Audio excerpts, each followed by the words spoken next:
Rebekah was finding it hard to have a baby. Isaac decided to pray to God. Rebekah was delighted when she became pregnant. She noticed something very strange with the pregnancy.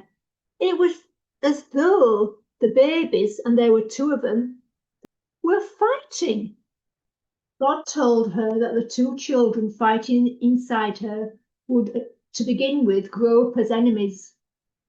Your older child will serve the younger child. This seemed a strange thing for God to say, because in those times, the eldest child would always be the leader of the family when the mum and dad died.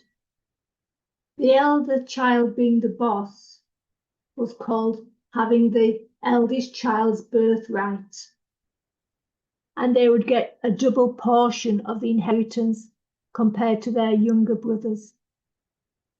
The first child to be born had very red hair and was very hairy all over his body, and he was called Esau. The second child to be born was called Jacob. Esau grew up and he loved to go hunting. Isaac loved Esau for the food that he brought him and cooked him from the hunting. Jacob was quieter and loved to be indoors. Rebekah loved Jacob. One day Jacob was cooking as usual when Esau came in from a day's hunting, so hungry. "Give me some of that stew," said Esau. "I'm about to die, I am so hungry." "I'll give you some stew," said Jacob, "as long as you give me your birthright. If I give you this stew." "Yes, yes," said Esau. "You can have my birthright. What good is it to a dying man at the moment?" Esau exchanged his birthright for a pot of stew. Now, as Isaac was getting very old, one day he called his eldest son, Esau, to him. "Esau, it's time now I give you the blessing that is rightfully yours as the eldest child. Go out and make me my favourite food. I'll eat it, and then I can give you the blessing." Rebekah heard all what Isaac said to Esau and hurried off to Jacob.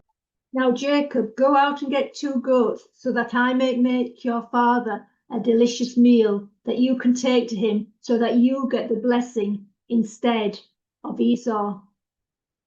"But my father will know that I am not Esau," said Jacob, "because I have smooth skin and Esau has hairy skin. Also, what if harm comes to me, mother, for doing this wrong thing? Let any harm that is to come to me, Jacob, and not to you," said his mother. Jacob did all his mother asked, and his mother even put fur from the goats onto Jacob's skin so it made him look and feel hairy. Jacob took the meal in to his father. "It's me, Esau," said Jacob to his father. "Eat up your food, father, that you may bless me." "Come here, son," says Isaac, "so that I can touch you, feel you, because your voice is the voice of Jacob." "Well, you feel like Esau, although the voice is Jacob." And Isaac then blessed Jacob. Went on his way. Esau then came in with his food for the blessing. "Who are you?" said Isaac. "I'm Esau." "Well, who have I just blessed then?" said Isaac. Isaac was now trembling. "But father, you can still bless me." "No," said Isaac. "I cannot take away that blessing. I can only give it once." Esau now hated Jacob and thought to himself, "When the parents die, I will kill you." This thought became known to Rebekah. You must go and live with my brother Laban, said Rebekah, until your brother Esau calms down. But how is God pointing us to Jesus in this story? Isaac loved Esau because of the food that Esau brought to him.